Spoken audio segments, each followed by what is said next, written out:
коюңуздар. Мындай кылбайлы да, мен мындай кылалым. Онлайнда баарыбызды көрүп турат. Сөзүбүздү аргымыз аркалда сүйлөп атат. Сиз алып барасызбы же мен алып барайынбы? Анда отуруңуз алып барыңыз. Мен жок, сиз менен төрагал орун басары. Шашылбаңыз, биз күн тартип маселесин бекитип алдык. Талашпаңыз, сизге сөз бердим, калашынча сүйлөдүм. Азыр сиз ага эч кыйналбаңыз. Арка кетсе өздөрүнүн күнөөсү. Тонировканы ким кылат? Көрүнгөн жерден кылып, например, да. Өздөрү чакыртып алган лоңго дейм. Колдогондо деле өздөрү даяр эмеске муну 3 күн мурун эле мыйзамдарды салыштырып аткан андай эмес. Каалаган караңылатат, каалаган караңылатпайт. Эми урматтуу баяндамачы, сиз эң жакшы вариант эле чакыртып алыңыз да. Эч кана даяр эмессиңер.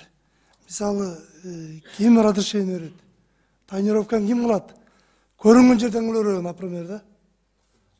Кайсы процент, например. Анан тонировка кылгандан ичинде ремень безопасности ал көрүнбөй калат, телефон көрүнбөй калат, жана башкалар. Алар учетте өтөттүңерби? Анан айтып атасың жана суммасын 50-100 миллион депчи. Сен сосед мамлекеттерди карабагыла да. Сен өздүң карагыла да, мисалы Кыргызстан ошого кудурети кандай, жашоо деңгээли кандай, айлыгы кандай, ошону көтөрө ала турган нерселерди карап калгыла да. Анан коңшу мамлекеттерди карап эле.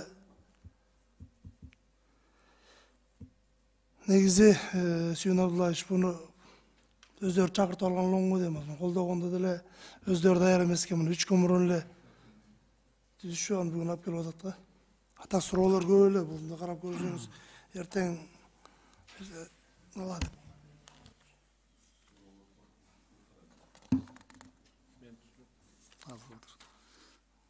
Сиз сурап атасызбы?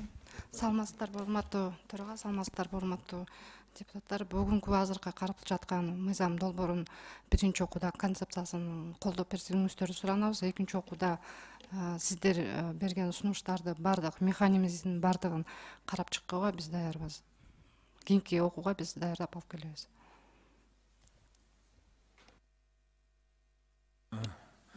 Рахмат. Бул жерде мындай да, Айсылуу Долотбековдун өкмөтүнүн өкүлү 4 депутат сүйлөдү. 4 тең жакшы сунушун айтты. Анан буга чейин биз биргеликте 6 жыл иштедик. Билесиз да? Кандай закондор болсо, мамлекетке керектүү закондор болгон болсо, биз баарын колдоп келип бердик. Күнү түн иштедик. Эми мындайды буну колдош керек, бюджетке түшүш керек дейт. Бирок эми элементарный нерсеге өздөрү жооп бере албай атса, биздин күнөөбүз жок дагы депутаттардын. Эми ошо 80 миллион түшөт деп атат. 80 миллионду расчетун кылып алып келбейби? Эртеңки күнү акыркыны бизди түртөт да, мына депутаттар кабыл алган дейт. Эртең алардын механизми кандай болот? Булар каалагандай жасат. Эшмат кылабы, ташмат береби, уруксат береби? Тонировканы ким кылат? Ана буяк Алишер Ташпаев айтмакчы, сатылганда эмне болот, номер өзгөргөндө болот. Ошол элементарды механизмдерин бүгүн алып келип, мына республикабыз гайылып отурат, булар отурат, биргеликте иштеп чыгып алып келсе, биз кантип колдобойлу муну? Эки колдоп колдобойлубу? Бюджетке азыр 80 миллион түшкөн болсо, кана эме деп. Бул 80 миллион bir жылда. Мен бир тонировка кылсам, жылдын аягында bir жыл төлөп турабы, төлөбөймбү? Же ошол кетеби нарастайш? Жыл сайын 50-30 тонировканы жылдын аягында да кылышым керек. Бул да көрдүңбү мына? Бул да иш, бул огромный иш. Перерегистрация деп коет, туура? Аны ким жасайт? Кантип жасайт? Ага канча расход кетет? Аны жөн эле жасап кое бербейт да. Анан биз азыр мына 2 ай 3 айдан кийин онлайн өтөбүз, бир кагаз колдонбойбуз деп атабыз, туурабы? Анда кандай болот? Ушулардын бардыгын бир иштеп чыгып туруп, анан бюджетке түшүрөт десеңер, Айсылуу Долотбековна жакшы болмок. Колдойбуз. Бирок кантип колдойбуз азыр эми? Эгерде мына элементарный жөн эле, дагы клубга кирсең дагы чыгат азыр. Бул маршрутный таксиге болобу, болбойбу? Маршрутныйларга туруп, автобуска болобу, болбойбу деген сөздөр болот. Ар кандай алды болобу, болбойбу деген сөз болот. Канча процент болот жан баштагысы? 50% mi, 100% mi tonirovka? Şu elementarny bir sorularga жооп берсеңер, жакшы болмок да. Анан бар, сен бардагы бар, защищать этсең, бир жакта сүйлөшүп койгонбуз, бүтүрүп койгонбуз, өкмөттүн өкүлү отурат, ошондой дегенде бир алысыраак болсок да. Эми жаңы мына биз депутаттар жаңы иштешип атабыз. Жаңы иштешип атканда өкмөттү айтып атам, дагы айтамын. Эки колдоп колдойбуз. Мамлекетке, бюджетке акча түшүрөр. Бирок ошонун дагы тартыбы менен механизм жакшы кылып алып келсеңер колдоп беребиз да. Туурабы?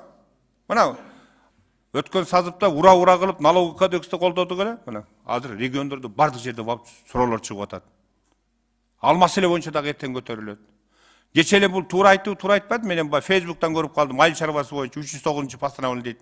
Ал кишини мен окуган жокмун, окуп көрүп өзүбүздүн баягы оюбузду айтабыз. Ал жерде канча баягы каталар кетип атат. Ага да жооп бериш керек. Эптеп алдыга кете беришибиз керек. Азыр эми тонировка көп жылдан бери көтөрүлүп жүрөт. Эми ашанын дагы ушу көп жылдан которулуп бергенден кийин ошону бир жакшыраак кылып алып келсеңер жакшы болмок да. Мен дагы ушу мына 4 коллега сүйлөштү. Мен 5-чи болуп колдойт элем. Артка тарт отозвать этирип туруп, кайтарып туруп. Анан башкадан алып келсеңер биз колдоп беребиз деген оюм бар. Рахмат. Болду, эч кимде жокпу? Урматтуу депутаттар, эми бул автоунаанын терезесинин алдыңкы айнектерин караңгылатуу бир канча жылдан бери бул сөз көтөрүлүп келип жатат. Эми бул маселенин эки жагы бар, терс жана оң жагы. Терс жагы жана жогоруда менин кесиптештерим айтып кеттиңиздер. Эми эгерде автоунаанын бардыгын караңгылатып алсак, ичиндеги айдоочунун ременин таккан, коопсуздук ременин таккан, такпаганын билбейт экенбиз. Экинчиден, мобилдик телефон сүйлөшүп атканын билбейт экенбиз. Үчүнчүдөн, жаш балдар алдыда отурганын билбейт экенбиз. Бунун бардыгы дагы бул айып пулга кирип кетет да, туурабы? Анан эми оң жагы бир гана ушу мамлекетке, ушу казынага акча түшөт, ошол жагы бар экен. Бирок эми урматтуу мына баяндамачылар, мына бир канча коңшулаш мамлекеттерди өзүңүздөр белгилеп өттүңүздөр, мына Өзбекстанды, Тажикстанды. Ошолордун мыйзамы менен таанышып, мына бизге келсеңиздер болчу экен да, келип, мына бизди нандырып, мына сиздер жакшы маалымат берип. Берген маалыматыңыз 2 мүнөткө жеткен жок. Чоң мыйзам долбоорун алып келдиңиздер. Биз мына колдойлу деп атабыз бардыгыбыз бул мыйзамды. Бул мыйзам ишке ашып кабыл болсо, буда эч кимде мажбурлоо жок. Каалаган инсан, айдоочу өзүнүн автоунаасын караңгылатат. Жанагы мыйзамдарды салыштырып аткан андай эмес. Каалаган караңгылатат, каалаган караңгылатпайт. Ошон үчүн мен азыр эми добушка коем, биринчи Эрбаев Алишер Ташбаевичтин сунушун коем.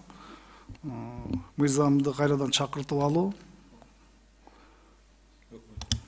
Сүйнат Давич, анда бүгүнкү күnkү күн тартиптен алып салып, кийинкиден биз алып кирсек. Мыйзам боюнча чакыртып алып бүгүн койбойбуз. Бул өздөрү чакыртып алсын. Биз доработка жөнөтүш керекпиз. Добуш койсок болбойт. Күн тартибинен алдык. Силер өзүңөр эле чакыртып алышыңар. Биз азыр добуш койсок, ал уже через